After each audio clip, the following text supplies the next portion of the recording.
without further ado, really happy to have Mihalis Dafermos here. We'll be speaking on null singularities for Gaussian vacuum equations and the strong cosmic censorship in general relativity. So thank you very much for the invitation. It's an honor to be part of this tradition of geometry festivals. So this is indeed the title of my talk, and I have to admit that the talk is slightly autobiographical because it's about a problem that I began to study actually in my PhD thesis at Princeton around 15 years ago. And the problem that I studied in the context of a certain toy model for the vacuum Einstein equations. And at the time, I didn't think that I would ever see any progress on this problem in its full generality. But that's what I hope to talk about today, and this part of the talk will be actually work of Jonathan Luk and joint work of myself and Jonathan Luk. But to get started into the question that motivates all this work, which is the question of strong cosmic censorship, this is most naturally approached by comparing the Schwarzschild solution on the one hand, celebrated solution of the Einstein vacuum equations, and the also celebrated more general Kerr family of solutions. So this talk will begin precisely with that, and in particular we'll go from there. So Schwarzschild, Kerr, and this strong cosmic censorship conjecture that motivates everything else that. Right. So Schwarzschild manifold, 3+1 dimensional Lorentzian spacetime which solves the Einstein vacuum equations. Everybody knows that this is geodesically incomplete. In fact, its geodesic incompleteness follows from the celebrated Penrose incompleteness theorem, if you want. So it follows on general principles, account of the fact that the spacetime contains what's known as a closed path surface. So by the way, I'm not going to explain these depictions. You can just think of them as pictures of the spacetime, but those of you who want to know exactly what it is, so this spacetime is strictly symmetric. So you can consider this two-dimensional Lorentzian quotient, and you can map this as a bounded domain of 1 + 1 dimensional Minkowski space conformally. And so this shaded region is precisely the image of such a map. But if you don't want to follow that, just think of that as a picture of the spacetime. And let me see if I can actually use this pointer. Yes, if I don't damage anyone's eyes. So this spacetime is geodesically incomplete. So here is an observer, aka a time-like geodesic that lives for only finite time. But there's more that you can say in this particular example. There's a reason, if you want, why this spacetime is geodesically incomplete. The reason is that all incomplete observers, so all time-like geodesics that only exist for finite time, you can think of the observer as coming towards a singularity of spacetime.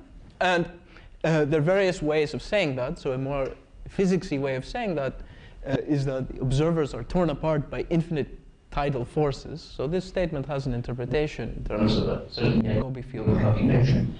But a cleaner way of saying that is the following, that this Lorentzian manifold is inextendable to the future as a Lorentzian manifold, even in a very rough sense. That's to say, even if you just require that the Lorentzian manifold have a continuous metric, this manifold is inextendable. Okay? So that's really a way of saying that all observers are destroyed. So I began this discussion by saying that this geodesic incompleteness is, in fact, you can think of it as a sort of something that follows from Penrose's incompleteness theorem. And when you think of it like that, it's immediately manifest that geodesic incompleteness is a stable property. So if you think of this as coming from initial data for the Einstein vacuum equations, which are defined on a Cauchy hypersurface, and you wiggle ever so slightly the data, okay, then you know that the resulting spacetime will still be geodesically incomplete. Okay, so that if you want, prediction is stable. But what about this fact? That's to say, is sort of these close by spacetimes, are they geodesically incomplete for the same reason? Is it still the case that observers are necessarily destroyed because they are destroyed by infinitidal force? Or if you want, is it still the case that the resulting spacetimes will be inextendable in this very strong sense? So the answer to that question is manifestly no.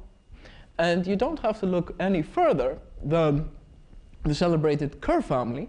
So this is a two-parameter family of solutions of the vacuum Einstein equation, so Ricci flat 3+1 Lorentzian matrix, which generalize, if you want, Schwarzschild. So it's a smooth family, and for A equals 0, you have Schwarzschild, and for A not equals 0, you have Kerr.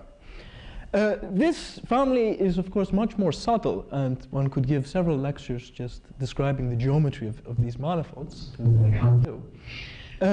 It's sometimes easier as a warm-up to think of an easier example. So there is, again, a two-parameter family of solutions of the Einstein-Maxwell equations. So that's the Einstein equations coupled to electromagnetism, which sort of have similar properties to Kerr from the point of view of this discussion, and you can understand in spherical symmetry. So if you want, this picture here, if you want to understand it formally, those of you who know about these things, this is again a Penrose diagram, this type of representation of the Reissner-Nordström solution. But anyway, let me just tell you what happens. For all non-zero values of A or Q, if you want a toy model, is the following. So the part of spacetime determined by initial data is this darker shaded region. So that's the part of spacetime, if you want, that Penrose's celebrated incompleteness theorem applies to. And yes, indeed, Penrose's incompleteness theorem tells you that this has to be incomplete. The spacetime necessarily contains a closed trapped surface because Schwarzschild spacetimes did, and that's sort of stable to small perturbation. So these are certainly incomplete. But why are they incomplete? Well, you see that the situation is very, very different from Schwarzschild. So here is an example of a geodesic gamma, which exists for only finite time. It turns out that all such geodesics, you can define an extension of the spacetime such that all such geodesics pass into the larger extension. In fact, this extension is completely smooth, and in fact, this extension again satisfies the Einstein vacuum equations. So what has happened here is something very funny. This sort of spacetime, which is the biggest spacetime determined by initial data, was incomplete, not because there was a singularity, but because any bigger spacetime would not be determined from initial data. Okay? And if you know sort of about these diagrams, you can actually read that off from this picture. So Penrose's incompleteness theorem, sometimes it's known as Penrose's singularity theorem, but it is not correct to call it that, because it does not tell you that there is anything singular. So there is nothing singular, there is nothing blowing up in this picture whatsoever. Okay? It is just a statement that a certain spacetime is incomplete. And here we see that the incompleteness of the spacetime does not arise at all from singularity, but arises from a failure of what you could call predictability. You cannot determine these extensions from initial data. In fact, these extensions are highly non-unique. So you might think that this situation is actually very preferable to this situation. Well, it certainly is if you are this observer, because in this case you get destroyed by infinite tidal forces. That doesn't sound very pleasant. In this case, you survive to live another day. It's just that we don't know what happens to you. Something might happen to coaching. Well, the whole talk is about that. Don't worry. So this is. So this seems quite preferable from the point of view of the individual, but it is certainly not preferable from the point of view of bureaucracy. Because from the point of view of bureaucracy, we sort of want to know what happens to everybody. Everyone should be accounted for. And this is a much cleaner situation that you either live forever or you're torn apart by infinite tidal forces, and sort of that's that. So everyone is taken care of. And somehow, not surprisingly, physical theory, or what we like about physical theory, is sort of similar to bureaucracy. We sort of want the physical theory to explain everything. And so from the point of view of physical theory, this is actually very problematic. And in some sense, the one way of dealing with this problematic nature is to wish it all away. And the conjecture that wishes it all away is what's known as strong cosmic censorship. So this was a conjecture made by Penrose exactly because of this example. So a way to formulate this is the following. For generic asymptotically flat initial data for the Einstein vacuum equations, so if you start with generic initial data, not just some special solution like Schwarzschild, generic data, then the maximal Cauchy development, that is sort of jargon for the solution which is uniquely determined by initial data, should be inextendable as a suitably regular Lorentzian manifold. That's to say, there should be no other reasonable spacetime bigger that you could possibly associate to initial data. So more colloquially, I mean, you should think of this as a statement of global uniqueness for the initial value problem, but it's a sort of a type of uniqueness that somehow, if you're not accustomed to the variety of the global causal geometry that can rise in general relativity, you would never think that you'd have to worry about it. But you do because of this. So it's a statement of global uniqueness. Or if you want in more colloquial language, it's the statement that the future is uniquely determined by the present. OK, so now you'll tell me, wait a minute. I have this two-parameter family of special solutions. That's to say, the Kerr family. Okay? And what I just told you is the following, that for the one-parameter subfamily Schwarzschild, that's this, okay, I have this behavior, all right? This behavior is consistent with the predicate of this conjecture. That's to say, this is exactly an example of a maximal development, which is indeed inextendable in the strongest of senses. Okay? But for all other values of the parameter, so the generic case in the explicit family of solutions, all right, is that the predicate of the conjecture does not hold, right? So if you just looked at this two-parameter family of explicit solutions, you would guess that it's exactly the opposite. That somehow, maybe sometimes the maximum development is future inextendable, but generically it should not be.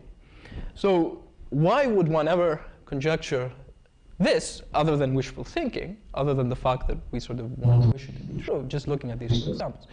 Well, the reason has been known for quite some time at the heuristic level. It's also discovered by Penrose. In fact, this is how Penrose could indeed conjecture this with a straight face. And it's known as the blue shift instability. So I guess I should apologize for this. When giving talks in physics, sometimes people find these slides a bit austere. So I added a little bit of color here. But this will be the only color that appears in the talk. So what is the blue shift mechanism? So this is actually a mechanism of pure geometric optics on the explicit Kerr or Reisner-Nordstrom background. And you can explain it very, very simply. So imagine two observers. So these are two time-like geodesics. So observer A, this is hard to read off from the picture unless you know a little bit more about the actual geometry. Observer A has infinite length. Okay, so observer A is staying outside of what's known as a black hole. So observer A has infinite length. And observer B is sort of the more flamboyant one, the more sort of adventurous one. So observer B enters this black hole region, and in finite time, he approaches what's known as the Cauchy horizon. That is the boundary of the region of space-time uniquely determined by data, and then later he goes off into these non-unique extensions. So these are these two observers. You can imagine observer A sending a signal to observer B at a constant frequency as observer A measures it. And remember, frequency is related to proper time. aka length, if you remember. And you can ask yourself, well, what is the frequency at which B measures this signal? And, well, just a little bit of thought in view of the fact, essentially, that sort of this length is finite, whereas this length is infinite. You can convince yourself that this signal is becoming more and more frequent, infinitely more frequent, as sort of B approaches the time in which he crosses the Cauchy horizon. Okay. So in the language of the electromagnetic spectrum, the frequency is infinitely shifted to the blue as B approaches Cauchy horizon crossing time. So now you might think that geometric optics, which is what I just said, is indeed some sort of approximation for the behavior of waves. And of course, the Einstein vacuum equations, they're a hyperbolic system of nonlinear equations. The signature is Lorentzian. So, so when you linearize them, you get things which are like waves. So because once you have a wave-like dynamic degree of freedom, this suggests that this wave-like dynamic degree of freedom should see this high frequency instead. So this suggests that maybe if you sort of go to the full theory and look at generic solutions, then this type of Cauchy horizon formation, that's to say, having a boundary of spacetime through which you can extend non-uniquely, may be unstable. So this was exactly the heuristic argument. Now, of course, maybe I should make a little comment. If you look at this in linear theory, and in fact, Penrose and the collaborator, a student of his, Simpson, numerically studied sort of linear equations on a fixed background like this. Well, if you look at this in linear theory, you know that linear equations, they can never blow up in a globally hyperbolic manifold in finite time. They can only blow up asymptotically. So in linear theory, it's of course the case that you can only see something bad asymptotically at the Cauchy horizon. Okay, you'll never see something bad before, just as a matter of principle. But of course, the Einstein equations are nonlinear, and you might reasonably expect that as linear theory sort of generates some sort of instability and things get large, well, then once things are large, you're out of the regime of linear theory. Nonlinearities tend to kick in, and you might expect that actually you will not sort of blow up at such a boundary, which would be null. But actually, singularities should form before. Okay, you should have what you should think of as blow up in sort of finite conformity. And this was really what everybody thought, that somehow on the basis of this, the generic dynamic solutions of the Einstein equations should look just like Schwarzschild. That's to say, you should have, again, a space-like singularity, so a singular boundary with this type of causality, where the solution is inextendable, just like in Schwarzschild. So it's particular as a Lorentzian manifold with continuous. Okay, so this, if you want, is the conjecture. Strong cosmic censorship. So I'm going to talk a little bit more about blue shift effect in linear theory. So I said at the beginning that this talk would be slightly autobiographical, but in any good autobiographical talk, you sort of change the chronology to fit the exposition. So it turns out that some of the things I'll talk about now, actually, they should have been done 30 years ago, but actually they weren't. And in fact, I think had they been done a long time ago, then people would have a clear sort of picture of what the question at stake was. So I'll sort of give this part first. Exactly because in some sense it's so basic and difficult to explain. So let me try to say this. So there is a mathematically rigorous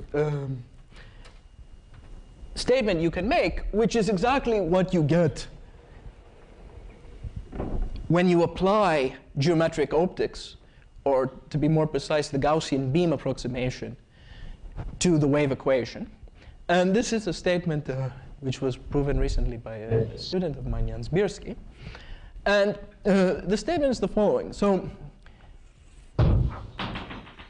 you can look at, let's say, the Kerr spacetime. So the Kerr spacetime looks like this. Okay. And you can ask yourself the following question. So suppose I have a solution of the wave equation defined to the future of Cauchy data, okay? And suppose that the initial energy of the solution of the wave equation is something. So I'll call this, let me call it whatever I called it here. So I'm going to call this sigma, and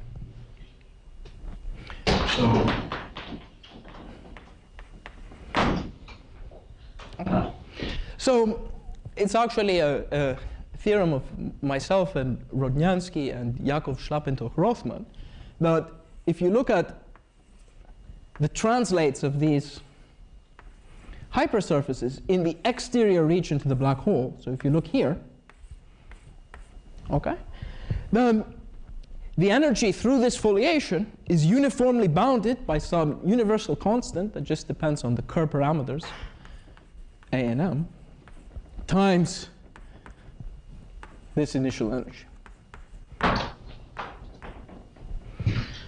So what he proved is the following. So let me take now a hypersurface, which I'll call sigma tilde, all right, which intersects this Cauchy horizon. He proved that for no constant is there an inequality of this form for all solutions of the wave equation.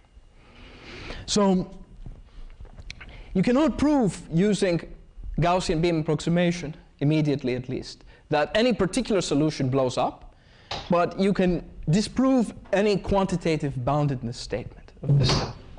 Okay, so this, if you want, is a very general statement of instability. In fact, this very general statement is just a corollary of a very general theory of Gaussian beams on arbitrary Lorentzian manifolds that has various other clarifying applications to general relativity.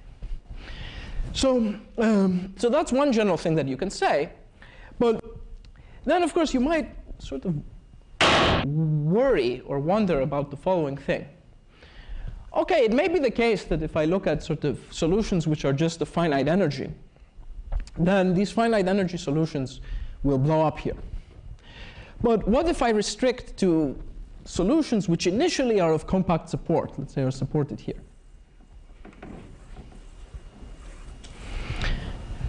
So I expect, and in fact, you can prove that there's actually dispersion in this region. And in fact,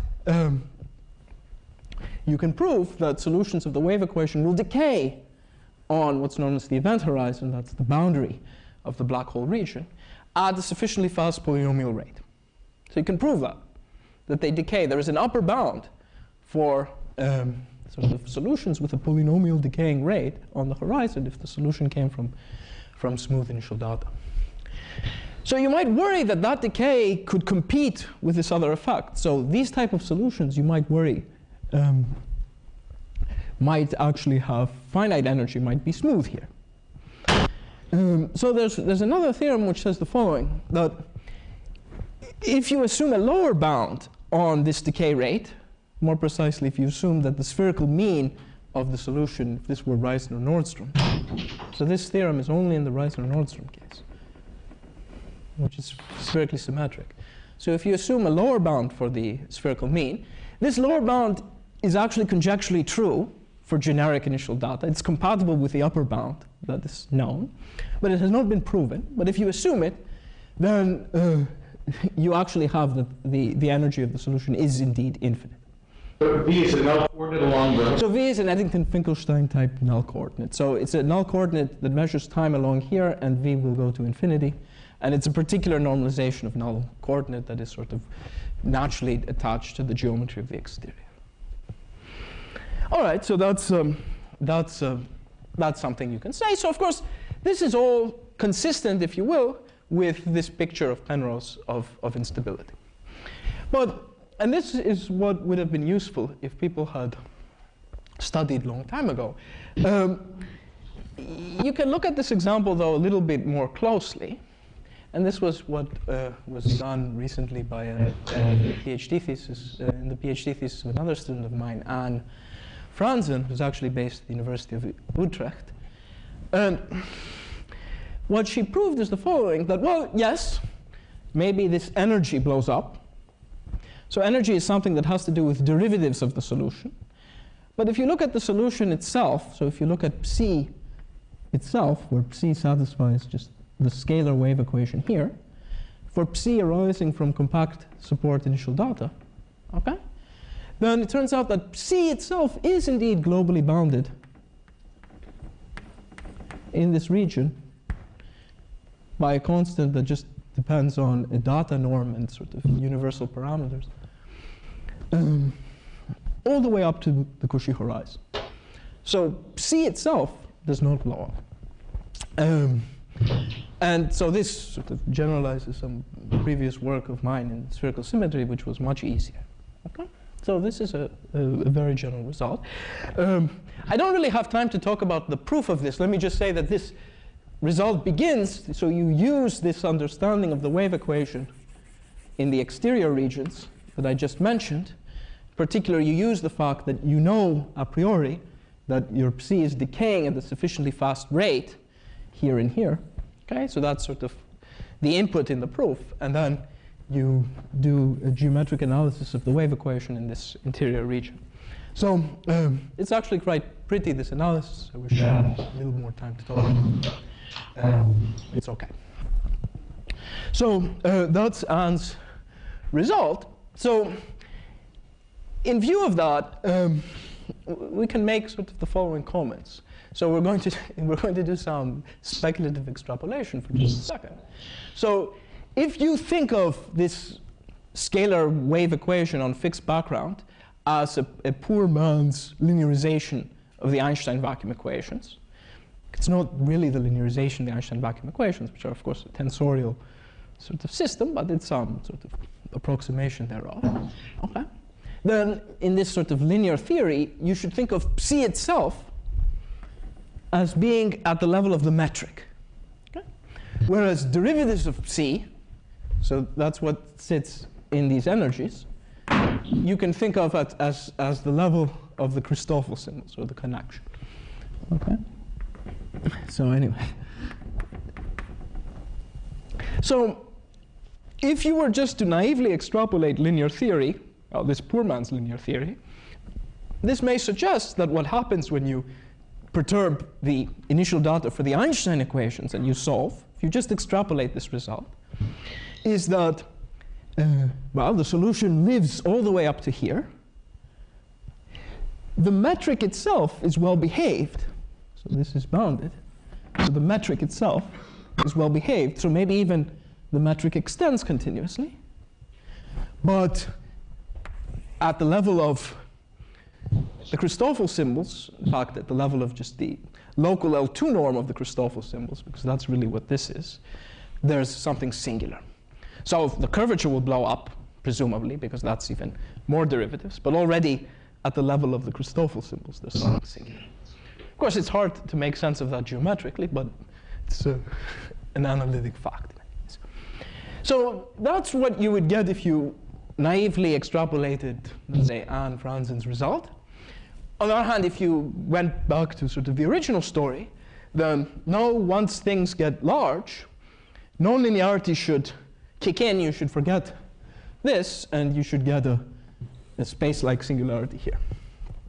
Well, it's okay. I want to be more colorful.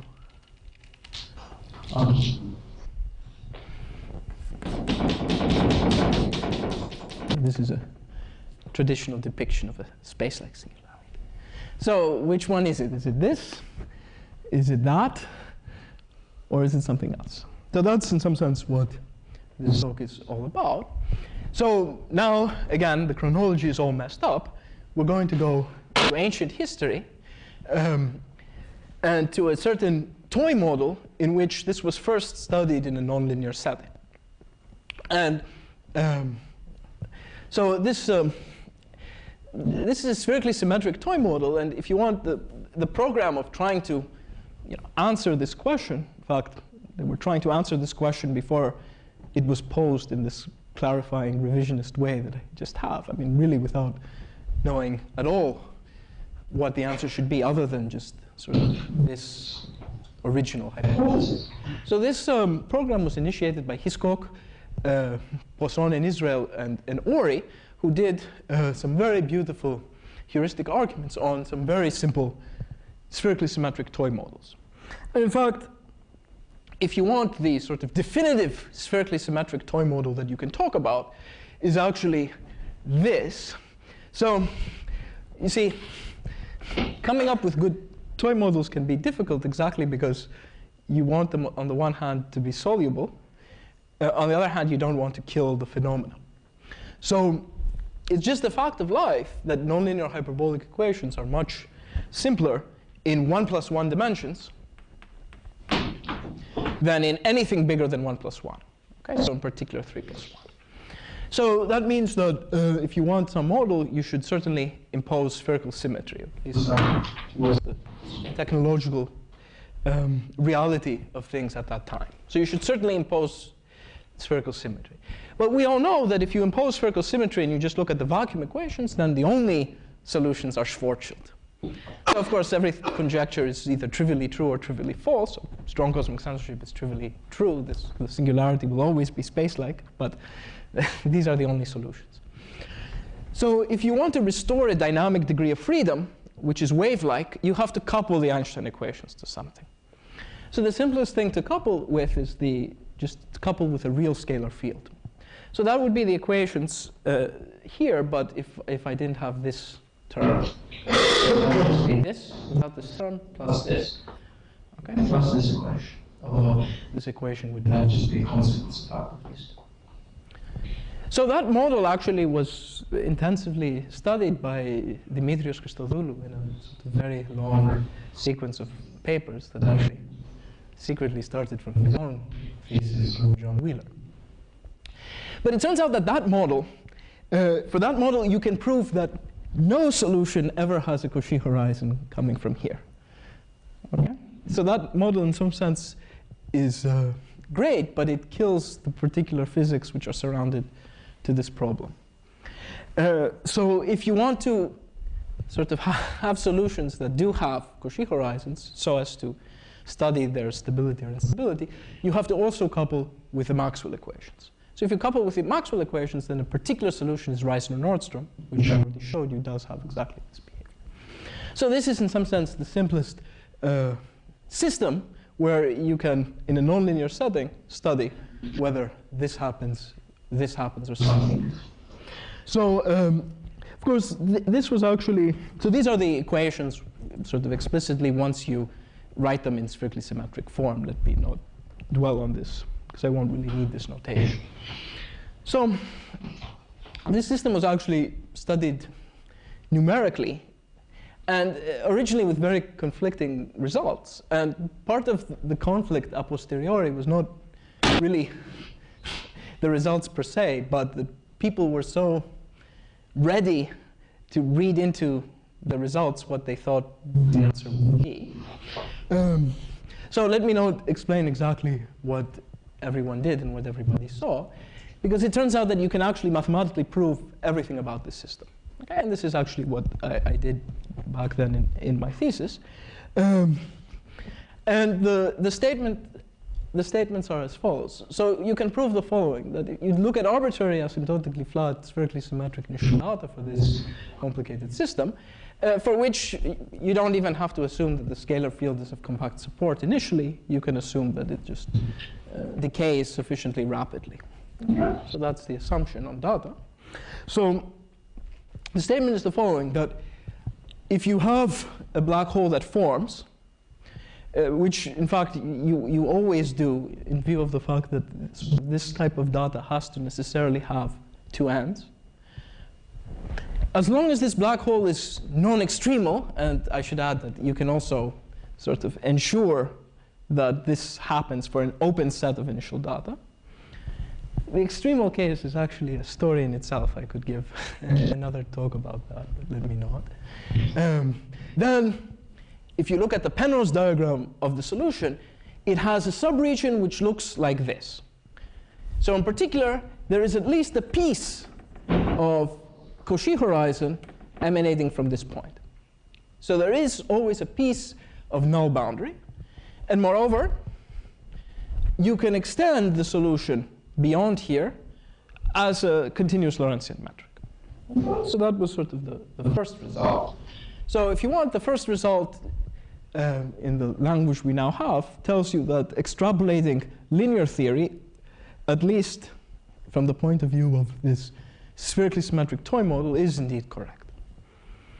At least if you're in the neighborhood of this point. Okay? I've just told you that. So that's the first result. Well, let me just mention that like Ann's result for linear theory, in order to prove this, you really need to know that solutions of the wave equation, they decay on the event horizon. And this was a joint result of mine for this model together with Igor Rodnyansky. In fact, this was our first result on sort of dispersive properties of waves outside of the map. So there's actually a sort of more complicated spherically symmetric model that you can consider, but let me not talk about that at all. So the second theorem that you can prove is the following, and it's again analogous to something I said before.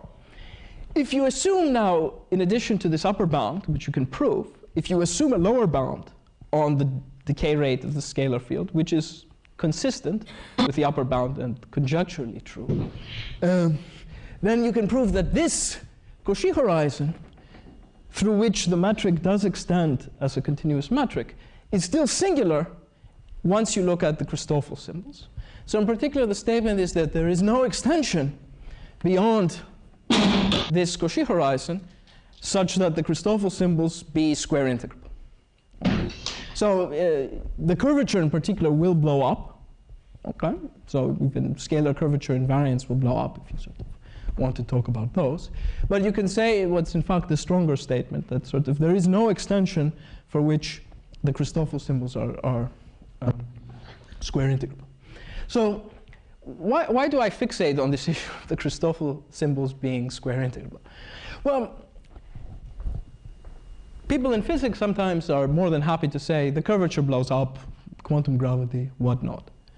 But of course, from the point of view of PDEs, sort of curvature blowing up in L infinity could mean nothing whatsoever, in the sense that we have a well-posedness theory for the Einstein vacuum equations, thanks to recent work of Rodnyansky, Kleinerman, and Scheftel, where you just assume that the initial delta has curvature in L2.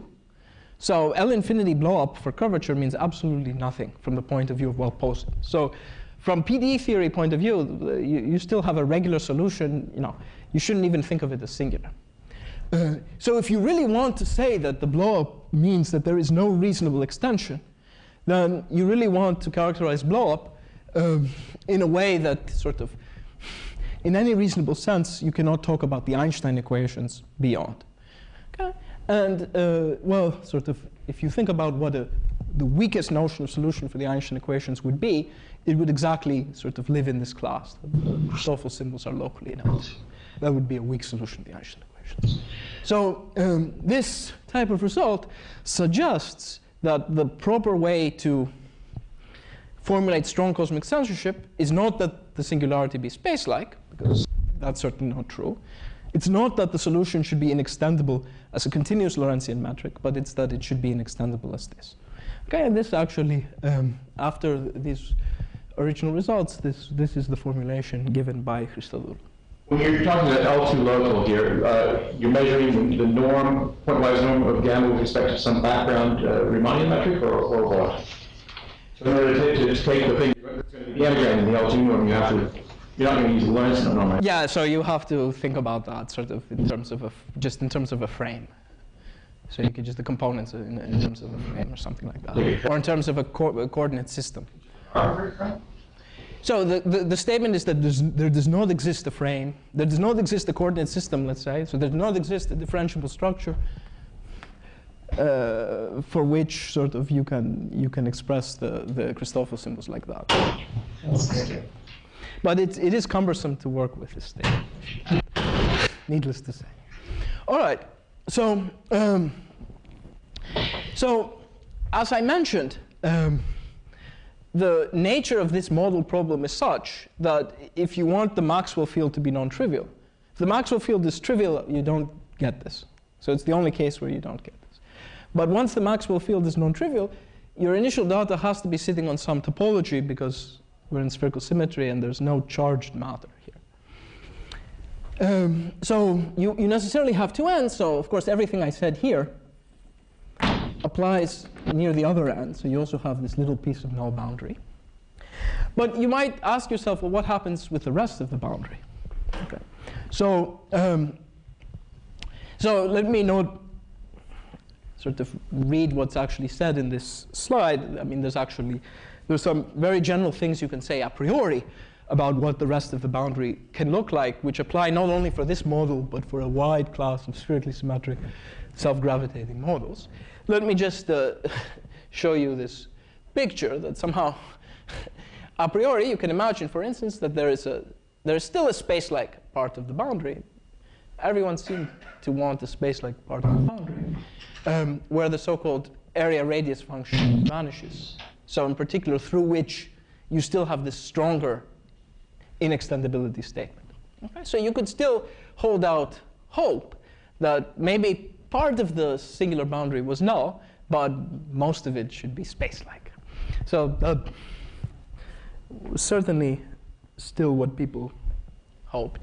But actually, more recently, I looked at this problem again, and it turns out that if you start at least with initial data which are globally close to Reisner-Nordstrom initial data, then the Penrose diagram looks like this. So there's in fact no space-like part of the boundary whatsoever. So the space-time has a sort of what you can think of as a bifurcate null Cauchy horizon, which will be a bifurcate null hypersurface in a global extension as a continuous metric. And if you throw in that other assumption, let me note, I think there'll be too many words on the other slide for me to make sense to even show it to you. Let me just say words. So moreover, you throw in that lower bound as an assumption here, then the solution will be singular here and will be singular here in the sense I said. So the curvature blows up, but moreover, there is no extension for which the Christoffel symbols will have the square integrable load. And even though these boundaries are singular and they're getting closer and closer, closer and closer, the spacetime is not destroyed until they meet. Okay, so this really sort of the whole structure survives until these meet. Okay, so these are two upstairs. These are two null hypersurfaces which meet at the sphere. Okay, so that's the that's the toy world. And as I said at the beginning, I thought that this, at least from the point of view of rigorous mathematical analysis, this type of problem would be confined to toys for a long time to come. But fortunately, Jonathan Luk, who's at MIT, going to move to the University of Cambridge next year, came along, and everything changed. So let me first present sort of what the breakthrough, the original breakthrough was, and then I'll sort of announce our joint result. So you see, you cannot imagine in the physics community how many people were attached to the notion of space-like singularities. And people really did not want to hear about null singularities for whatever reason. And even though in the context of these toy models it had been proven that this is the case, you can always say that, okay, that happens in the toy land, but it doesn't happen in real life. That's to say, it doesn't happen when you're looking at generic solutions of, let's say, the Einstein vacuum equations, for simplicity, without any symmetry. Okay, so this was just an accident of the fact that we have spherical symmetry, and spherical symmetry is very restrictive. It is. So in particular, many people would say that not only do you not have null singularities in black hole interiors, you just don't have null singularities. It's somehow inconsistent to have sort of singular boundaries of space-time which are null. And Luk's original breakthrough was to locally construct spacetimes, vacuum spacetimes without symmetries, which indeed had singular boundaries, which were null. And the way this works is as follows. So you construct these spacetimes by solving a characteristic initial value problem. So you think of initial data being posed on two null cones that both emanate from a sphere. Okay, so this is a null cone, and this is a null cone. Let me not draw the sections, because then this would be too busy. Okay, and it turns out that if you want to, so just like for space-like data, the Einstein vacuum equations are well posed for characteristic data. This is celebrated Goursa problem. And actually, it's easier to sort out what the, we all know that Einstein equations to construct initial data, you have to solve constraint equations. And actually, it's much easier to solve the constraint equations in this case, because you can specify free data, and then the rest of the data satisfying constraints are determined by solving transport equations on the sort of null generators of the cones. And it turns out that the free data is essentially the shear of this cone, and that's just the physicist way of saying the trace-free part of the second fundamental form. Okay, so this is what I'll denote by he bar, and by he hat, I'm sorry. So hat means trace-free part. And so if you think of, let me make sure that I'm writing the right coordinate. So I'll call this u bar. So if u bar is an affine coordinate here, so this will have a sort of terminal value u bar equals u bar star, to mesh with this notation. So what Jonathan prescribed is he prescribed a he hat, which has this form. So if you just do the calculus, you'll notice that if p is bigger than 1, so it's a funny form. So this is barely integrable, okay? But it's not in any LP for p, so let me call it LQ. It's not in any LQ for q strictly bigger than 1. Okay? So in particular, this type of initial data is compatible with having a continuous extension of the data, of the metric, because the metric you sort of get by just integrating this. But the sort of, this is a Christoffel symbol. You should think of this as a Christoffel symbol. It's not square integrable. In fact, it's not in any LP for p bigger than 1. Okay. So what he showed is that if you put initial data and any old initial data here, then you can solve the Einstein vacuum equations. And the solution does not become singular at the space-like hypersurface, like it very well could have, but it indeed exists in a whole region like this. And this behavior of he hat, of the shear, propagates. Okay? So you can think of this as a null singular boundary of space-time, of a just local piece of space-time that we construct. Okay? Is this here at the bottom of this picture, is that trapped, or is it? No, not necessarily. This has nothing to do in particular with sort of being trapped, in principle. All right, so that was this theorem. So let me just put this theorem in some context and what gave rise to this. So you can think of this as a vast generalization of what can be called the Luk-Rodniansky theory of impulsive gravitational waves, as originally envisioned by Penrose and Kahn. So an impulsive gravitational wave is a sort of is a piece of space-time that admits a singularity which is null, but which is not a terminal singularity. All right? A singularity where, if you want, curvature has a delta function. Okay? And these were first studied, sort of explicit solutions that have this were first studied by Penrose and Kahn. And Luk and Rodniansky showed how to construct generic family of these. And the way you construct these is, again, you can impose characteristic initial data like this. you again impose he hat. So if you want the curvature to have a delta function, that means that curvature is a derivative of this shear in some sense. So that means that he hat should be discontinuous, bounded but discontinuous. Okay?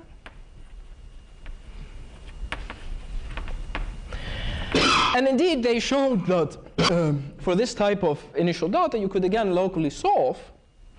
You could solve beyond this discontinuity, because the Einstein equations make sense. This is far less singular. And this discontinuity indeed propagates in a null direction. Okay, so that was the Luk-Rodniansky theory. So here you see that you can still solve with much, much more singular initial data here, so that this is a terminal singularity, so that the Einstein equations do not make sense beyond, but the boundary still evolves in a null direction. So Luk and Rodniansky actually did something else, which was motivated by Kahn and Penrose. They considered initial data like this, where they also put in this type of a singular behavior here. So of course, locally, you can solve. It's all previously. But you might think that maybe something goes wrong before these get to interact. So you might think that there's some singularity like this. But what they showed is that no, you can arrange things so that these interact and they go through each other like this. And so all this is in the domain of existence of the spacetime. So actually, Luk has a second result, which is the analogon of this, if you want. So he showed that if you also put so here what you're prescribing is the shear of this cone, so that's called he bar hat. So if you make he bar hat have this behavior, and there's some global smallness, then, well, again, of course, you're going to have initially a null boundary like this, but you can arrange the smallness so that these have time to intersect, and thus you have a solution which is bounded by a bifurcate null hypersurface, which is a null singularity, through which the metric, not the solution, because you cannot talk about solutions, but the metric can be extended. So if you want, these results tell you that if we could sort of get up to here in a black hole interior, then this part of the picture is stable. Okay? That's to say, if you already knew that you had a null singularity up to some time, then it will propagate as a null singularity, and they can even get to mix. But of course, it doesn't tell you whether these null singularities form in evolution inside black hole interiors. Okay? Because in these results, one is really putting it into the data. Okay? But this was really the important breakthrough, because this analysis told us how to understand the Einstein equations in this very, very singular regime. So let me just announce this theorem, which is joint work with Luk and Rodniansky. So essentially, the theorem is that if you tell me what goes on the event horizon, the black hole boundary, that's to say, if you tell me, move here, that I have vacuum initial data for the Einstein equations on a bifurcate null hypersurface, such that this data satisfies everything we believe will be true for the event horizon of small perturbations of Kerr metrics. So that's to say, these hypersurfaces will be affine complete, and the geometry will be polynomially decaying to a Kerr metric at a certain rate, which is sort of the rate that we all believe will be the case for a solution arising from the space-like Cauchy problem. So if you construct initial data like this, then the statement is that the black hole interior looks exactly like this. That's to say, the spacetime will terminate in a bifurcate null boundary through which the metric is continuous. Okay? Now, you'll remember that just like in the toy model results, if I want to say that this is actually singular, then I'll need to add some sort of genericity argument on the data. I'll have to say maybe something about the lower bound on the rate of decay. So I'm not making any statement of that type now. I'm just telling you the statement that the solution indeed exists up to here, and you can extend as a continuous metric beyond. So, so that's our result.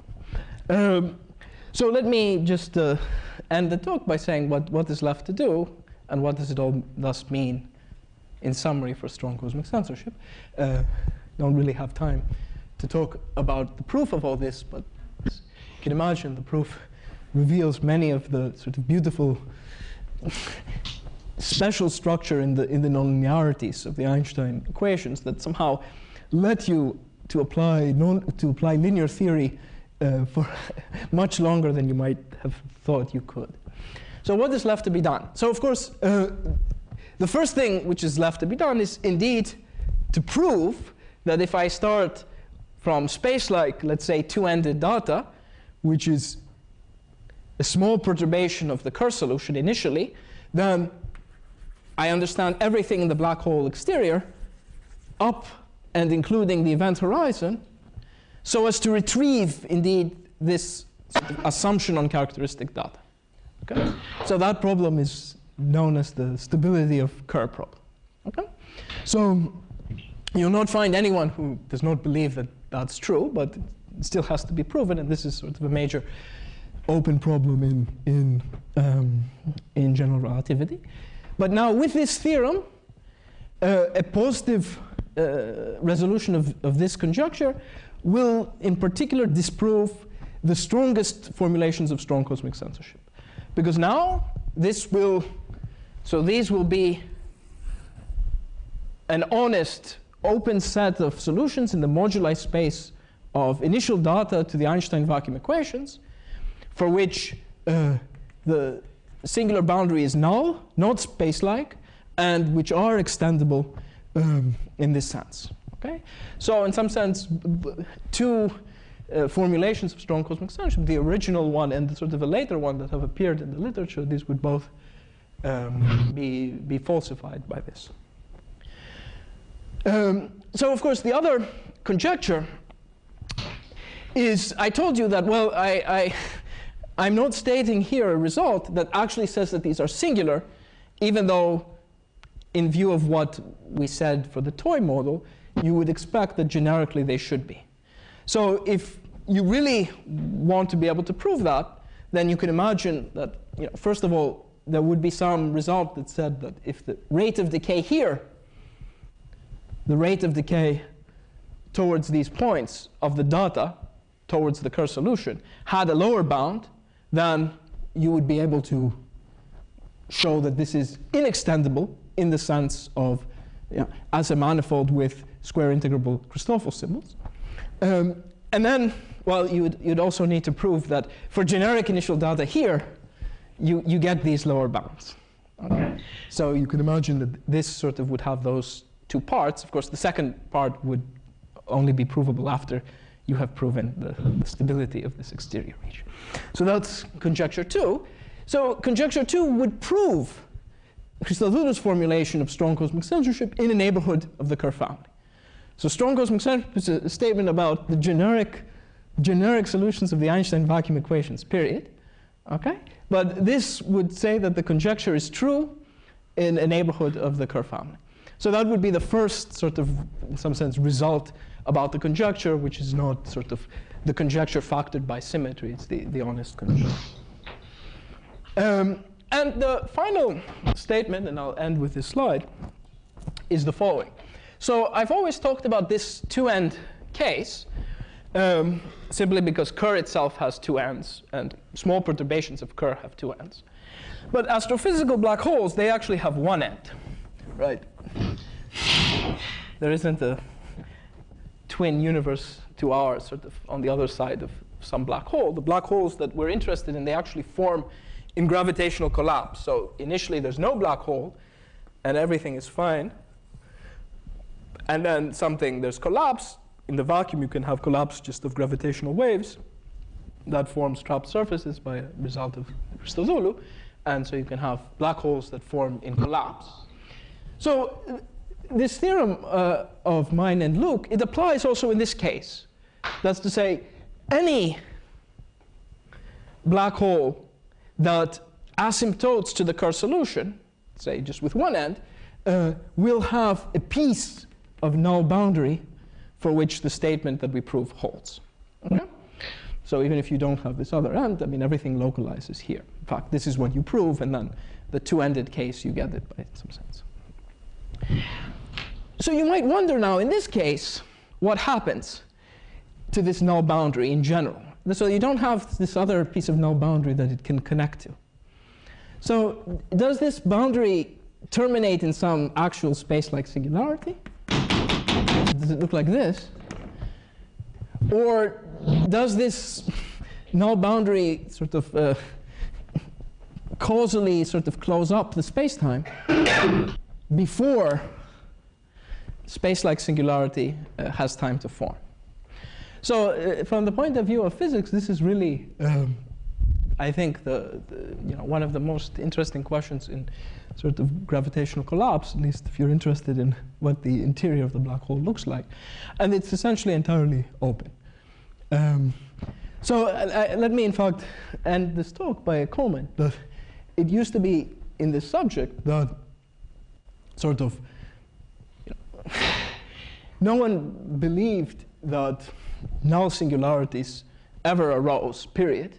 And sort of space-like singularities was always the expectation.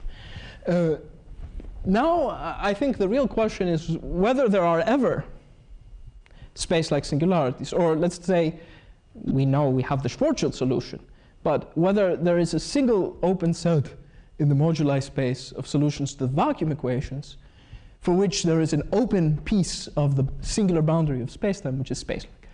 Even this, it may very well be true that there are, but this is not clear. So it turns out that the null singularities, not only are they there, but they are in some sense, they are the simpler singularities, and thus it's not so surprising in retrospect that these were the singularities that were really identified first to form from an open set of initial data. So let me end the talk there. Thanks.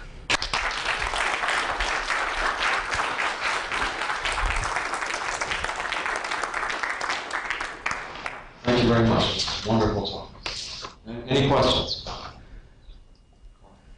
So you're able to construct these C0 extensions, but you're saying there is no C1 extension. We haven't proven this. So in the actual, I mean, in the toy model, I have results that say that there is no C1 extension in particular. Here, exactly because to understand the statement that these are generically singular, then you have to, well, first of all, you have to make some assumption about the behavior on the horizon that presumably you'll then get generically from Cauchy data. And moreover, this sort of assumption on the horizon, which you should think of as a lower bound, you have to be able to, in some way to propagate. However, I should say that all the analysis takes place, not surprisingly, in weighted energy norms which allow precisely the singular behavior that you expect.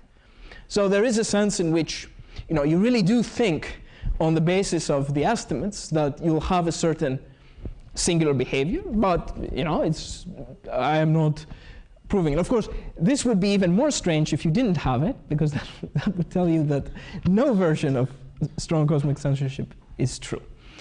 And I should mention something else, that it is not the case that this is always singular.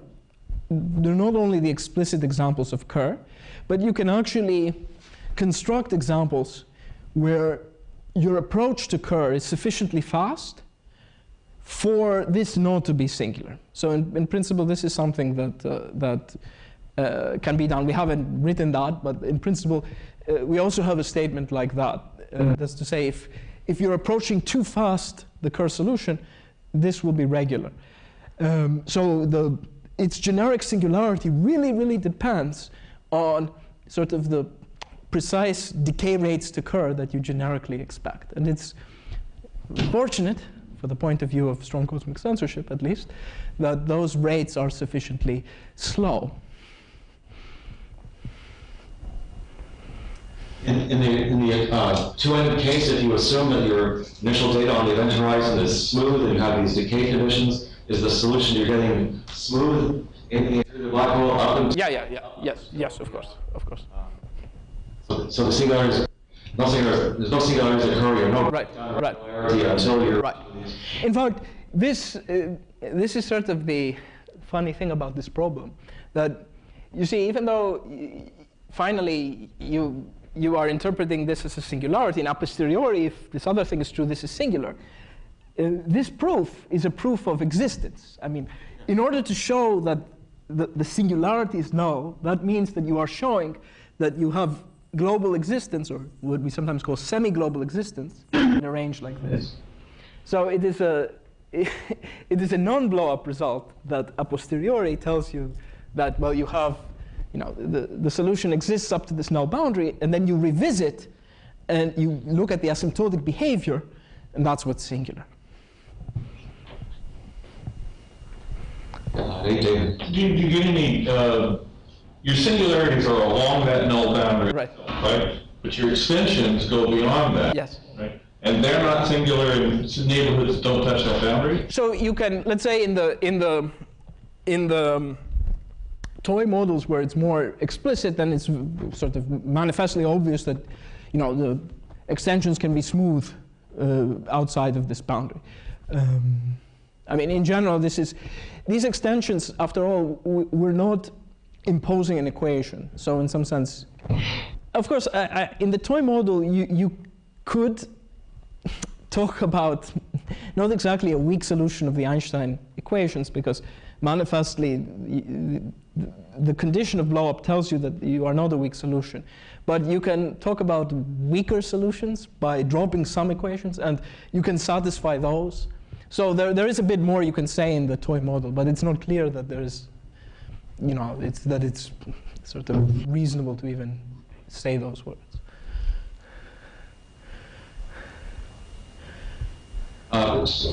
Marcelo? So we have this lower bound we expect to be true generically the horizon line. So that's which irregularity class for the initial data you expect? Well, so of course there is a threshold, but you can think if you want that these questions are completely interesting in the smooth category. Of course, we all know that in order to have well-posedness for the Einstein equations, you need, the best result now is that the curvature is an L2. But in order to have stability of these exterior regions, even the stability of Minkowski space, you need, at least as best we know now, a little bit more regularity.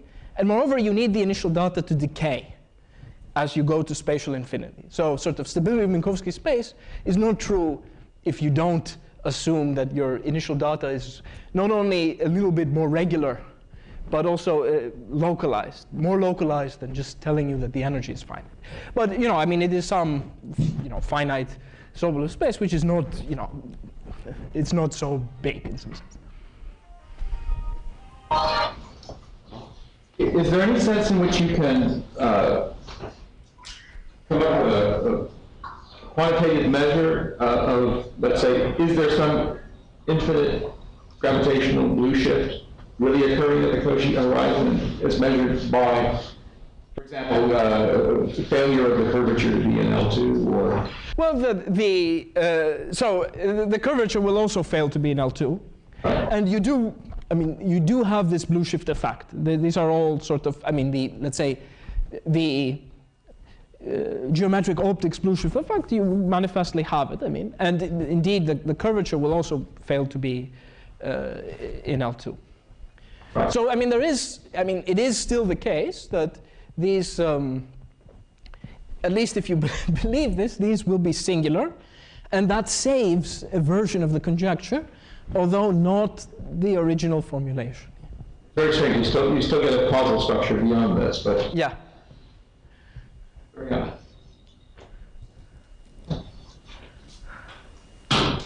Yeah, Dean. Just a naive question. Now, getting back to the physics, I mean, what's the physical significance of the metric staying C0 but the curvature blowing up?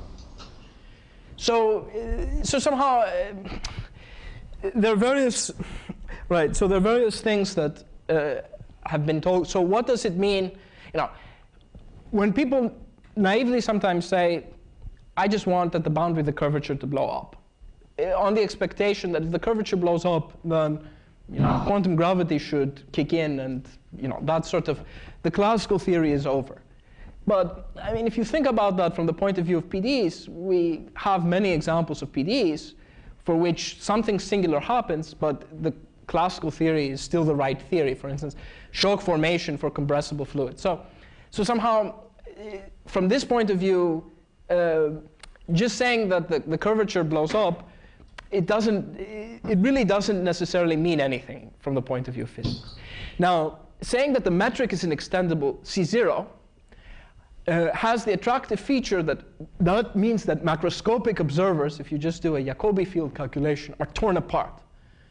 So that's much more than the curvature. Curvature blowing up is some sort of infinite force, but sort of to tear you apart, you need that force after you integrate it to be big. And so inextendability of the metric C0 would have that nice feature that, it would say that, well, macroscopic observers are torn apart. Maybe there's some quantum gravity that says what happens to their quantum remains. But if you just care about classical objects, as classical objects, they'll all be destroyed. So this formulation at the level of the sort of local L2 norm of derivatives of the metric says that you cannot talk about weak solutions of PDE. You can think of that as a more sophisticated version of the C0 statement, because actual classical objects, they're not point particles with Jacobi field hands that get torn apart. They are governed by PDE. And so the statement that a weak solution of PDE, even that breaks down, is a statement that says at a sort of more sophisticated PDE level that classical objects don't exist. So you can think of the three versions as sort of having these interpretations, and okay. Another quick question. Because, when I hear you talk about Christoffel symbols, I react very badly, because it sounds like it's coordinate dependent. But you also talk about Jacobi fields. So is it fair to say that it's equivalent to looking at the regularity of Jacobi fields? Well, it's not unfortunately, especially in this Lorentzian context, there are a lot of things that should be written up which would clarify some of these relations. Unfortunately, there's essentially no literature. But when we say Christoffel symbols, remember, the statement is that there is no way to write the Christoffel symbols to be regular. This is an invariant statement. This is not the statement that in some coordinate system the Christoffel symbols are not in L2 log. Of course, this can be the case, even if you have a regular spacetime. The statement is there does not exist a coordinate system such that the Christoffel symbols are. Yeah, I guess so that I understood that. But Jacobi fields. It's more difficult because to talk about a priori, to talk about Jacobi fields, you have to be able to talk about curvature, etc. It's not, you have to talk about, there are no, in this world, a priori, there are no geodesics even. So it's very, very rough. And, it would be nice if we could talk about these type of rough Lorentzian metrics in a sort of better way than we have. There's very little literature. And I think these problems will be a sort of a motivation for actually making sense of some of the statements at the level of roughness. Final questions.